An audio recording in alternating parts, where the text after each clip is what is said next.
Mesdames, Messieurs, bonsoir et bienvenue sur le plateau du journal de la télévision nationale du Burkina. Au retour dans cette édition sur le sommet extraordinaire de la CEDEAO qui s'est tenu hier à Abidjan en Côte d'Ivoire. Il a permis de prendre d'importantes décisions sur la gestion de la situation au Mali et en Guinée-Bissau. L'acte d'installation des maires nouvellement élus a été lancé à Bindo dans le zone de Ogo. La cérémonie était présidée par le ministre de l'Aménagement du Territoire et de la Décentralisation.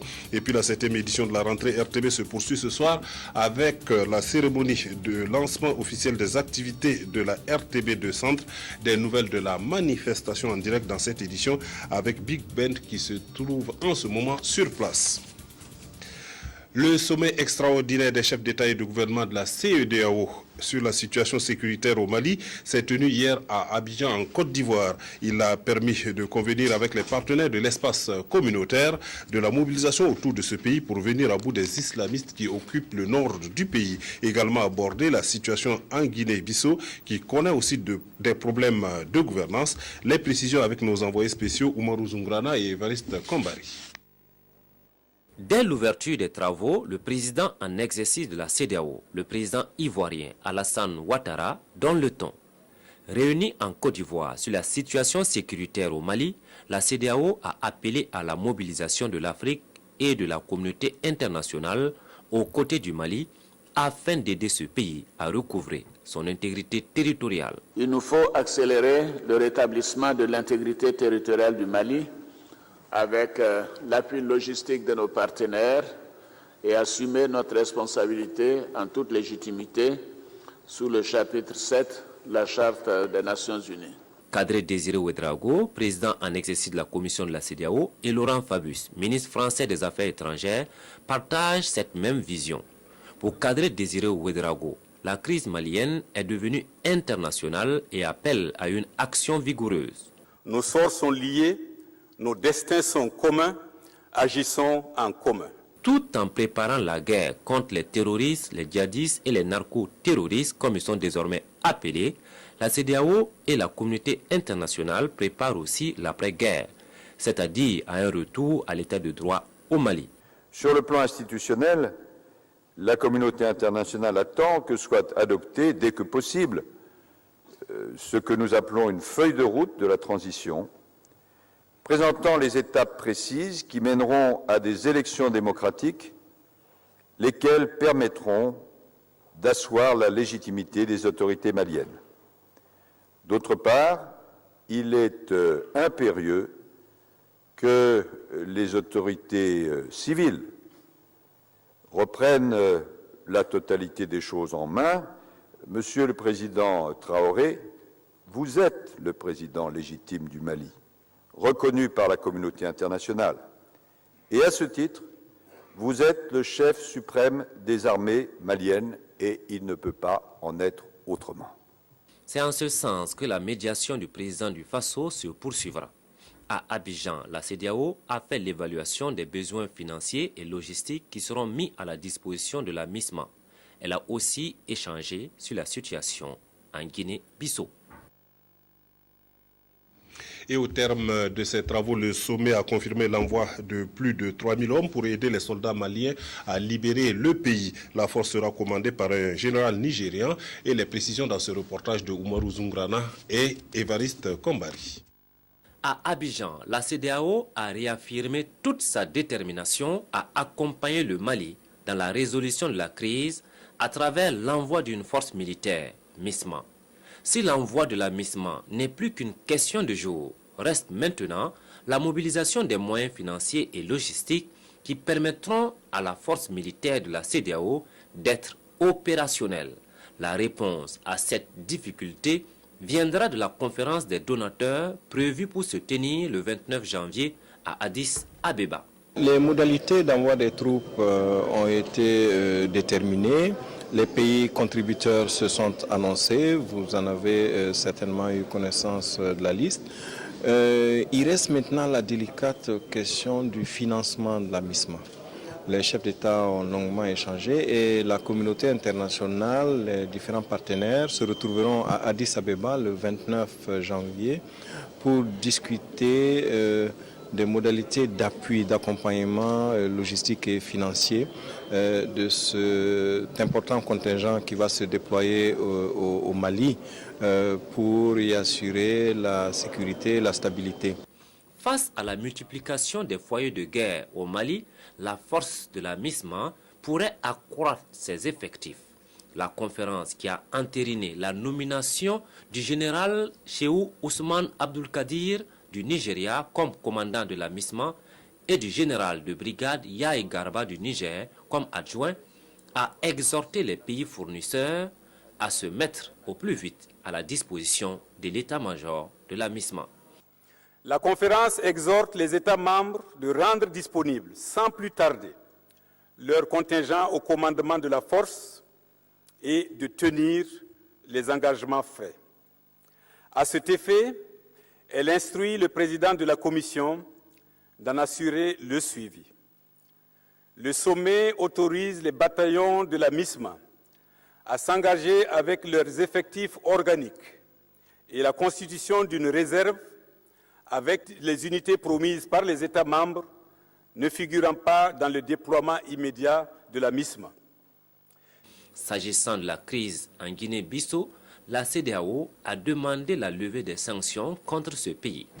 Les efforts devront être maintenus sur les réformes du secteur de sécurité, de la défense et de la sécurité, ainsi que les réformes constitutionnelles et électorales, préalables à une normalisation durable de la situation sociopolitique en Guinée-Bissau. Les chefs d'État et de gouvernement de la CEDEAO se sont quittés sur une note d'espoir. Espoir de voir le Mali recouvrer très prochainement son intégrité territoriale. Espoir aussi de voir la Guinée revenir dans le pays, État de droit. Espoir aussi de voir la Guinée redevenir un pays d'état de droit.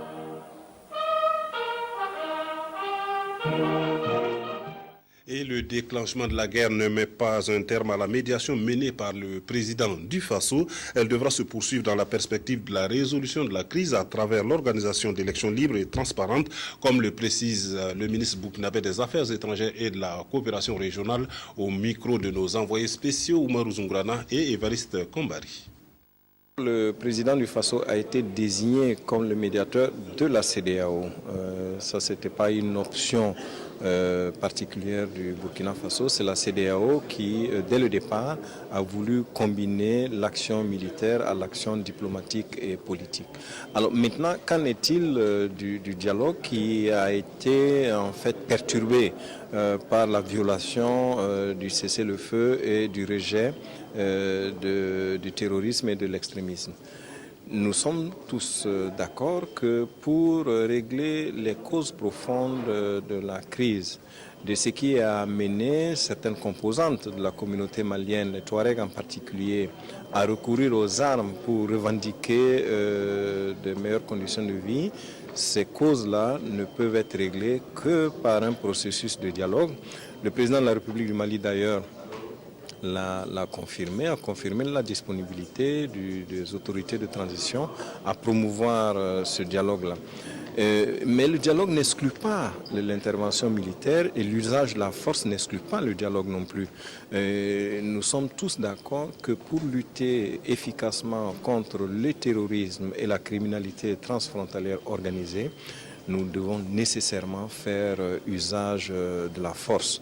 Et donc c'est encore une fois la combinaison des deux, des actions militaires et du processus de dialogue qui ramèneront une paix durable et globale au Mali. En Sardine s'est mis effectivement en situation difficile. En violant les engagements de Ouagadougou, ils ont non seulement violé la cessation des hostilités, mais ils ont aussi violé leur engagement à rejeter l'extrémisme et le terrorisme. Ils se sont alliés de manière un peu trop visible à certains groupes terroristes. C'est vrai que dans ces conditions-là, les admettre autour de la table de négociation serait difficile, mais les Maliens en décideront. Présent au sommet d'Abidjan, le ministre malien des Affaires étrangères a apprécié l'initiative de la CEDEAO en faveur du retour de la paix dans son pays. Il s'est aussi exprimé sur le moral des populations maliennes et sur le déroulement de l'intervention militaire sur le terrain. Des propos recueillis pour vous par nos envoyés spéciaux Oumarou Zungrana et Évariste Kombari. L'idée de convoquer ce sommet extraordinaire a été salutaire.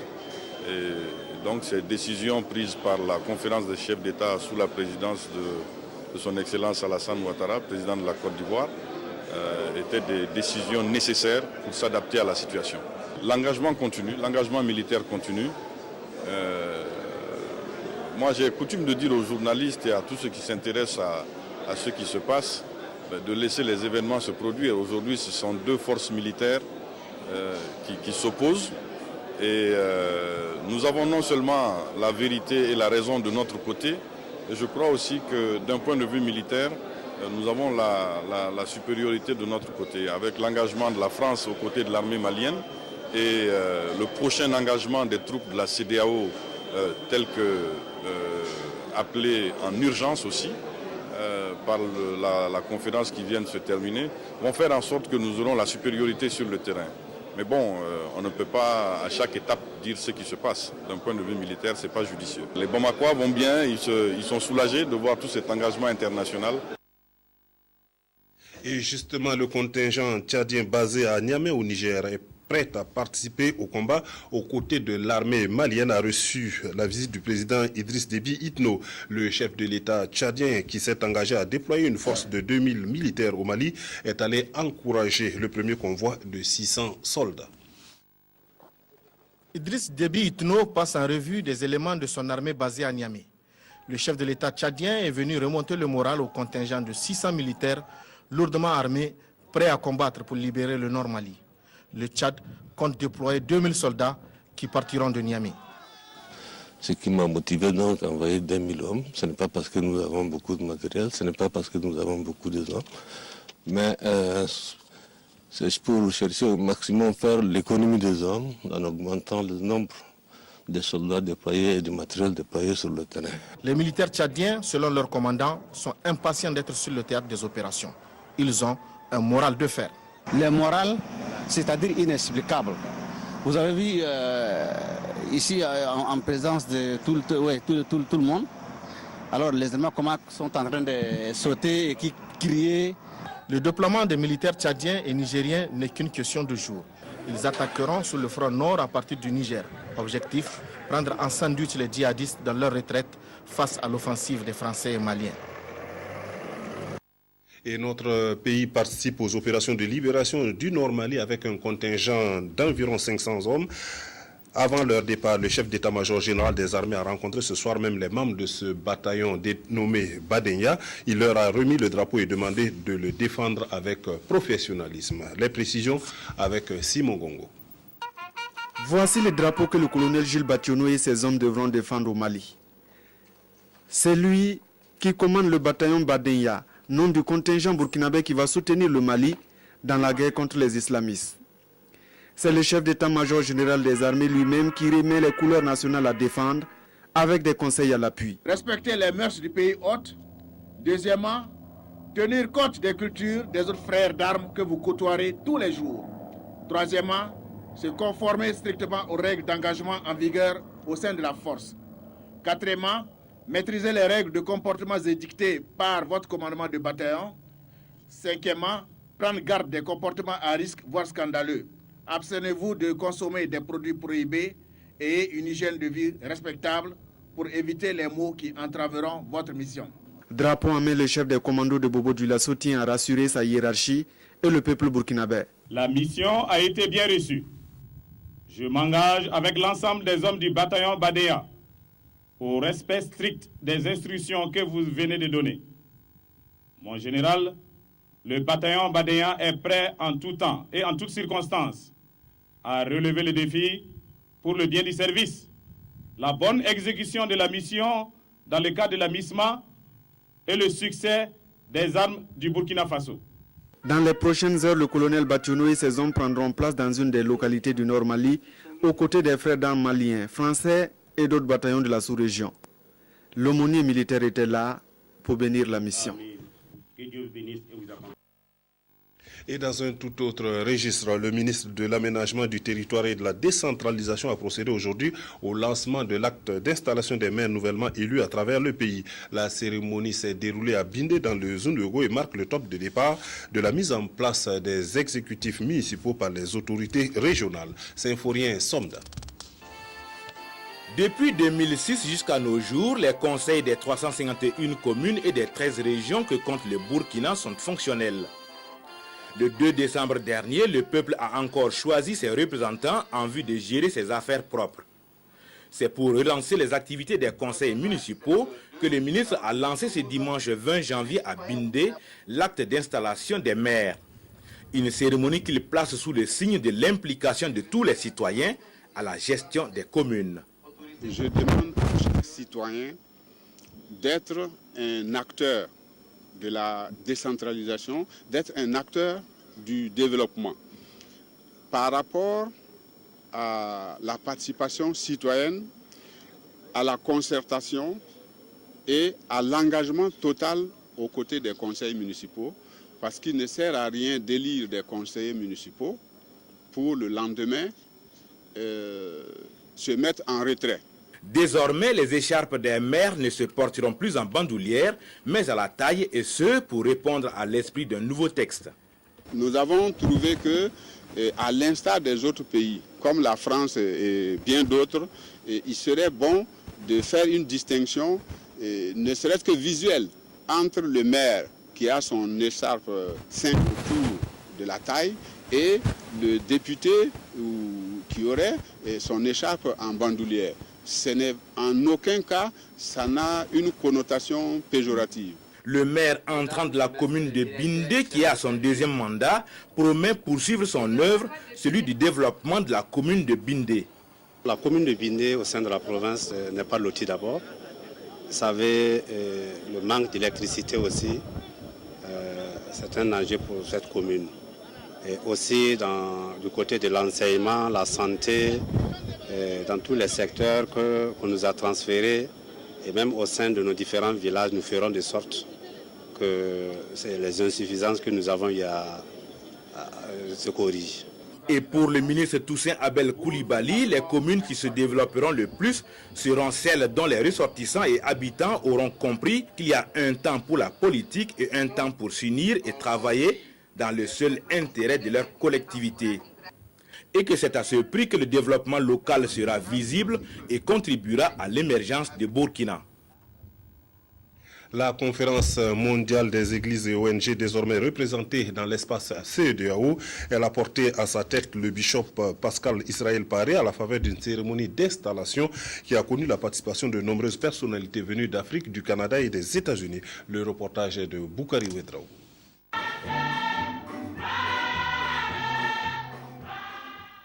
Une nouvelle mission pour le bishop Pascal Israël Paré. Après son établissement comme évêque des églises protestantes en 2012, il se voit aujourd'hui confier une autre fonction et non des moindres, celle de représentant de la conférence mondiale des églises et ONG zone CEDEAO. Il a été installé dans ses fonctions par le patriarche Urzoel Mayumbu, par ailleurs président de la dite organisation. Nous sommes contents d'avoir trouvé un père intègre qui va tenir le bureau de la conférence mondiale pour répandre la paix dans la sous-région. C'est dire donc que désormais, en plus de répandre l'évangile à l'Union internationale des chrétiens, centre de réveil spirituel pour le salut des nations, c'est ici que le bishop Pascal Israël Paré prendra ses quartiers pour développer des initiatives en vue d'accompagner les communautés de base et le gouvernement burkinabé dans la mise en œuvre des programmes de développement et de respect des droits humains. Nous comptons sur le Seigneur pour pouvoir vraiment apporter ce que nous devons apporter aux nations dont Dieu nous a donné la charge. Le bishop Paré Israël a une grande vision et il a été soutenu par les Américains, par les représentants de la CEDEAO, et nous sommes venus pour cela. Et nous voulons être autour de lui pour le soutenir, pour que les effets de cette vision puissent aboutir. Ce siège est celui de la zone CEDEAO et donc il revient au bishop Pascal Israël Paré de faire l'approche auprès des autres églises évangéliques afin de favoriser leur adhésion à ce projet qui a pour objectif ultime contribuer au bien-être des populations.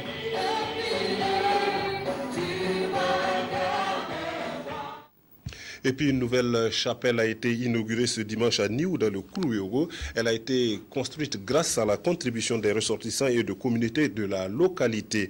Et c'est par une messe d'action de grâce que la chapelle a ouvert ses portes. C'est Sylvestre Da.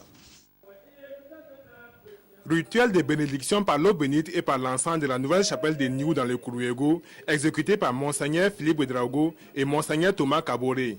Les portes peuvent alors s'ouvrir aux chrétiens rassemblés pour la célébration eucharistique sanctificante de l'Église en ce deuxième dimanche du temps ordinaire.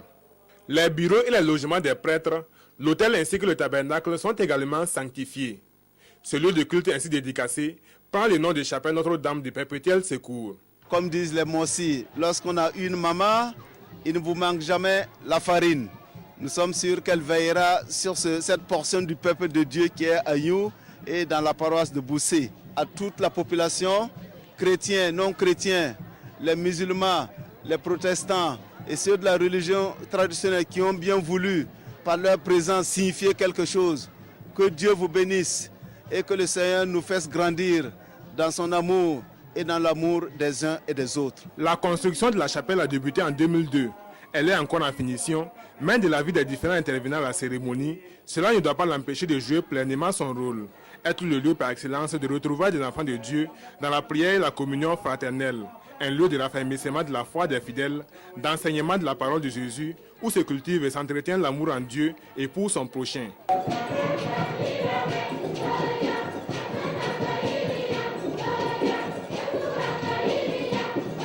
La chapelle Notre-Dame du Perpétuel Secours est l'œuvre des communautés et des ressortissants de Niou et de leurs amis au Burkina et à l'étranger.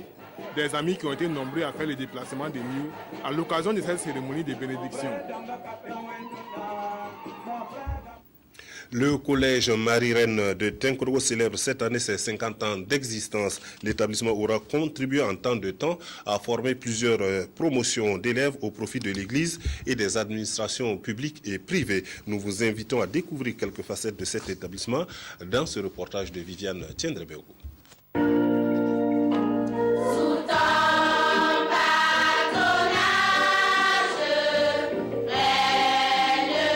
Elles sont les premières élèves de l'ère post-cinquantenaire du collège Marie-Reine de Tinkourou et ils sont bien loin les jours d'octobre 1962 où les premières élèves ont foulé le sol de l'établissement que dirigeaient alors 4 religieuses européennes. À partir de 1970, les Sœurs de l'Immaculée Conception de Ouagadougou ont pris le relais avec le même esprit de rigueur et de recherche de l'excellence. Dans l'établissement, elles savent qu'il ne faut pas venir avec un portable.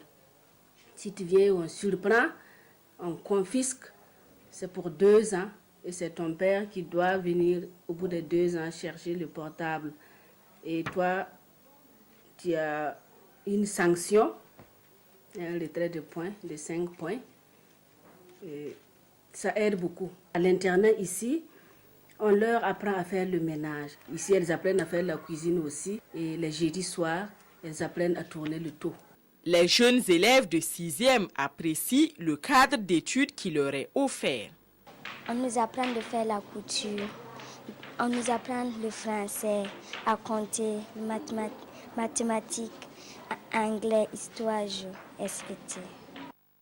Certains disent que les sœurs sont dures, elles sont difficiles. Comment toi tu les trouves? Tout merveilleux. Ils ne sont pas durs avec nous. Ils sont gentils. Même s'ils sont durs, c'est pour notre bien. Au niveau des examens cette année, les résultats ont été bons. Et l'établissement a été classé, je crois, parmi les premiers. Et donc nous voulons travailler pour maintenir la qualité de l'enseignement dans cet établissement. Et certainement dans l'avenir, nous pensons pouvoir augmenter la capacité d'accueil et pourquoi pas penser aussi à la partie primaire, l'école primaire et éventuellement aussi penser à la création d'une école maternelle. À ses débuts, toutes les élèves étaient internes, mais de nos jours, seules 316 sur les 690 filles que compte le collège sont à l'internat. Depuis 1962, plus de 6000 élèves sont passés par Marie-Reine. L'apport de l'établissement à l'éducation de la jeune fille lui a valu d'être distingué chevalier de l'ordre du mérite en 2005.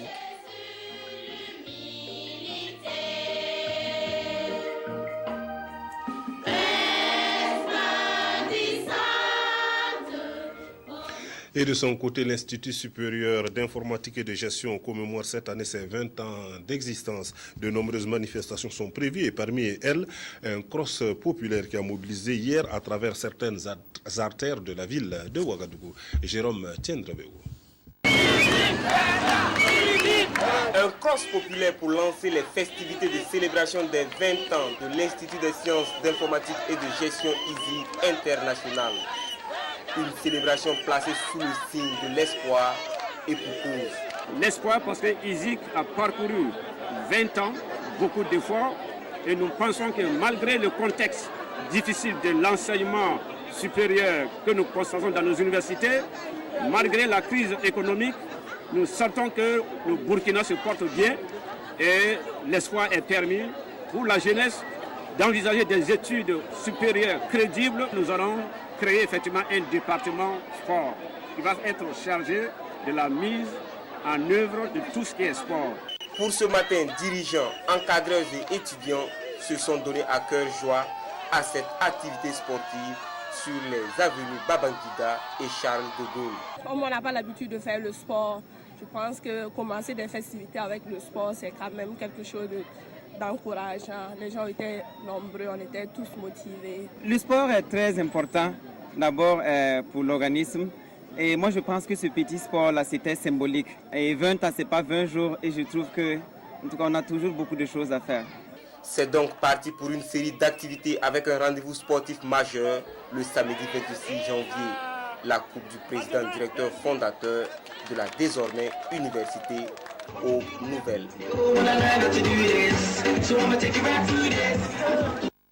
À Touissé, dans la commune rurale de Samba, dans le Passouré, l'association d'Alobé a pour la 8e année consécutive organisé une journée de partage. Au-delà des repas servis, c'est un cadre d'échange sur le développement et de reconnaissance des performances réalisées par les élèves et les enseignants de cette localité. Claudine Bikaba. Une journée de partage et d'appui à la scolarisation débute par une visite d'un centre d'éducation non formel fonctionnel depuis 2011-2012. Le centre offre une seconde chance aux jeunes déscolarisés et non scolarisés de la commune de Samba dans la province du Passoré. L'initiative est de l'association d'Alobé qui existe depuis 2005 et dont le président loue l'engagement des populations à leur côté dans leur mission de lutter contre la pauvreté à travers l'éducation.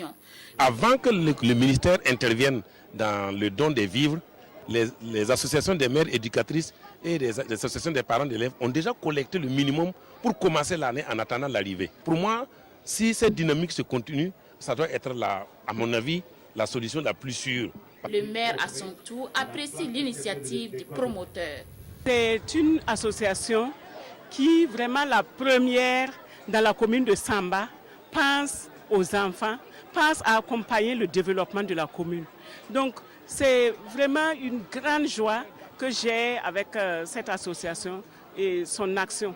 L'association a plusieurs réalisations à son actif, une construction de 4 écoles, un don d'une trentaine de bicyclettes aux élèves les plus défavorisés, le centre technique de formation en couture et en mécanique, entre autres, ainsi que la journée de partage qui est à sa 8e édition sous le thème « Ensemble pour une école au service du développement ». Les meilleurs enseignants et élèves de l'année ont été primés à l'occasion. Un intellectuel a besoin d'un ordinateur. Voilà que, grâce à la journée de partage, on m'offre un ordinateur, c'est rendre grâce à Dieu pour que la journée de partage ait longue vie. J'ai eu des prix, je suis très content. Je vous remercie, tonton Paul, qui nous a donné des cadeaux. Pour aller jusqu'au bout de son engagement, la construction d'un lycée technique et d'une école supérieure sont en perspective.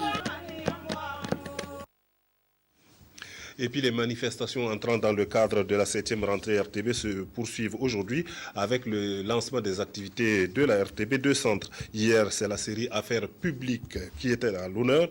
Yacouba Gourou. DAF est allé en Amérique avec tout l'argent de la DGAF. J'espère qu'il a songé à laisser nos salaires au moins. Où ça? S'il a pu faire ça, c'est que DG est au courant. Attends, sois plus clair pour moi. DAF signe les chèques, mais c'est DG qui contresigne, non?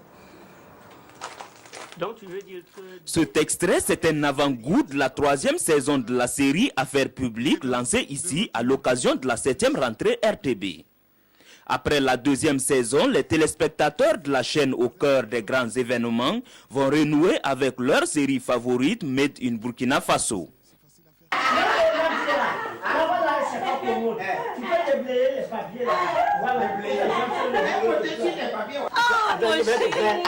La danse de la barre.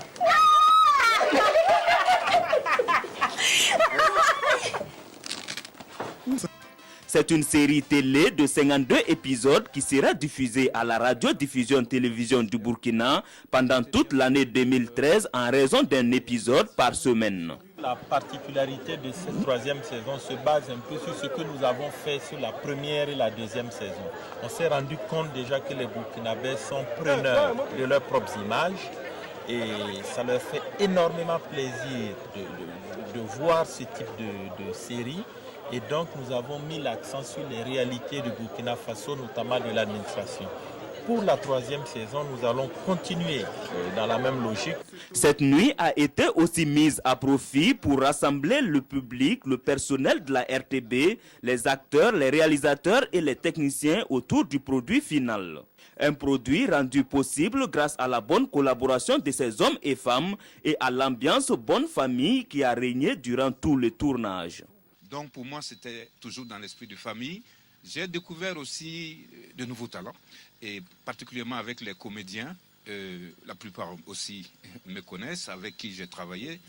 Pour celui-là, DG particulièrement. 52 épisodes qui abordent des thématiques variées et allient la sensibilisation à la comédie à travers la dénonciation des tares de la société et la mauvaise gestion de la chose publique. Je pense que la 3e saison, nous avons vu quelques extraits, va être sans doute la saison de la consécration. D'abord parce que les talents se sont confirmés. Il y a une ouverture vers d'autres acteurs. Nous avons vu des gens qu'on n'attendait pas du tout, Wango Roger et d'autres.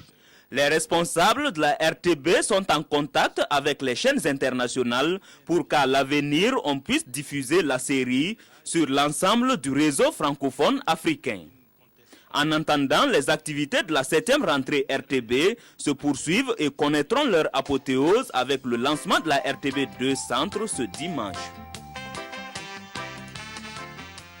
Vous le dites donc si bien, Yacouba Gourou, c'est donc aujourd'hui du lancement des activités de la RTB 2 Centre qui sera question. Et je vous invite à rejoindre sur place Big Ben pour de plus amples informations sur le déroulement de la cérémonie. Big Ben, bonsoir. Comment se présente justement la cérémonie de ce soir?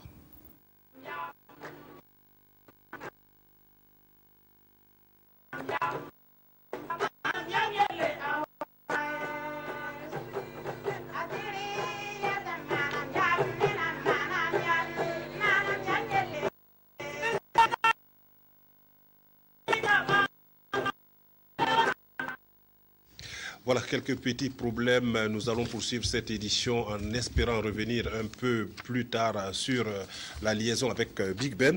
La première édition du Festival international de danse de Ouagadougou a débuté hier sur les installations de l'Institut national de la jeunesse et des sports de Ouagadougou. Plus d'une vingtaine de compagnies de danse du Burkina, de la France et d'autres pays prennent part à la manifestation. En ouverture de ce nouveau festival, Ahmed Soura, la troupe Wamde et la compagnie Sowilo d'Italie que vous invite à découvrir Frédéric Etienne Bassenga.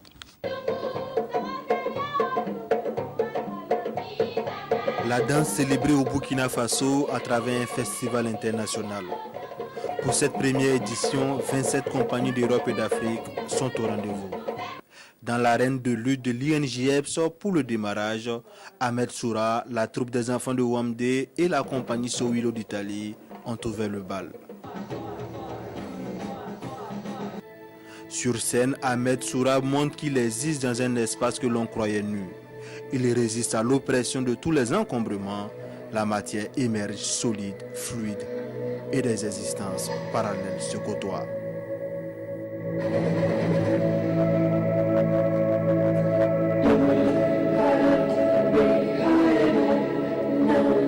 Festival qui se veut tourner vers les traditions africaines. Les enfants de Wamdé ont montré la richesse des danses du Burkina Faso.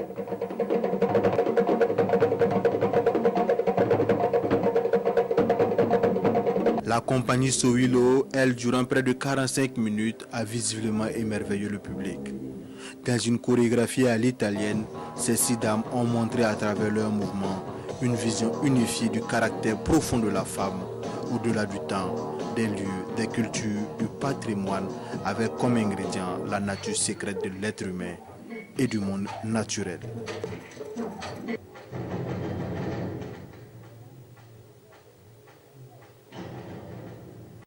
Qu'est-ce qu'ils sont à l'intérieur, qu'il arrive à le faire sortir ou qu'il n'arrive pas à le faire sortir, qu'il les garde dedans. Les secrets, les petits, quand ils s'énervent, mais il ne peut pas le montrer, c'est ça.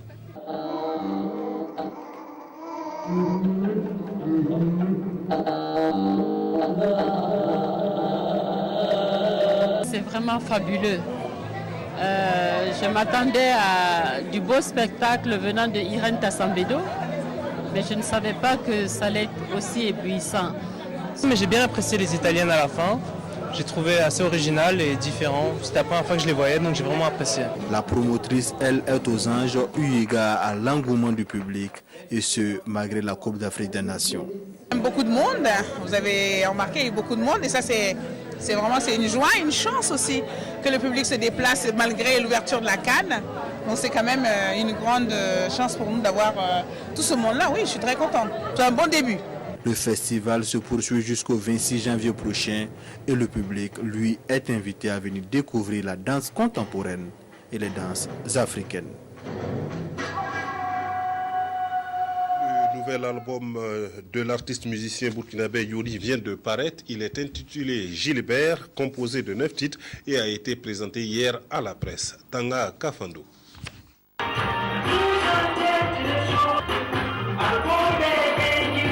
Le nouvel album de Yoni s'appelle Gilbert, un concentré de 9 titres qui prône l'amour sincère comme fondement de toute relation humaine. Rythmé de sonorités traditionnelles et modernes, ce 5e album de Yoni est chanté en français, moré, dioula, gourmandché et anglais. Dans un style proverbial et imagier, Yoni, comme à son habitude, fait une peinture de notre vécu quotidien. Le message clé, en fait, c'est... Moi, je souhaite à ce que les gens soient organisés et sincères. Parce que si je pars depuis la colonisation jusqu'à ce que nous vivons en ce moment, c'est que parfois on se base sur le matériel et ça joue sur la sincérité. Et pour ça, nous ne pouvons jamais parler de développement de l'Afrique. Msamba, Gilbert, Raugo, My Love, Farafina sont quelques titres qui composent l'album avec la touche de plusieurs arrangeurs.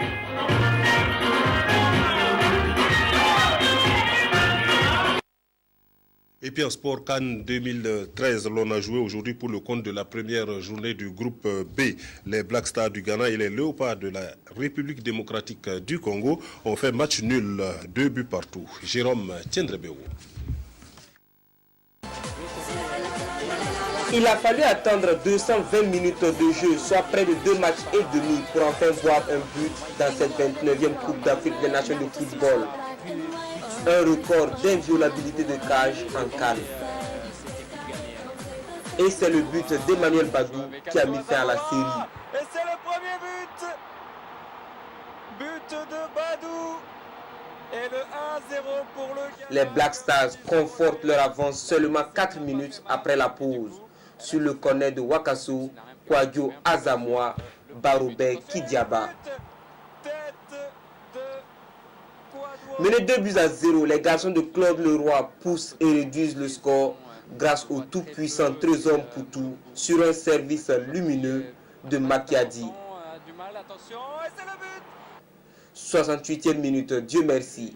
Mbokani est retenu dans la surface de réparation. Il se rend justice et ramène les Léopards à la hauteur des Black Stars. Score final, 2 buts partout, de quoi permettre à Robert Kidiaba de sortir sa marque de fabrique.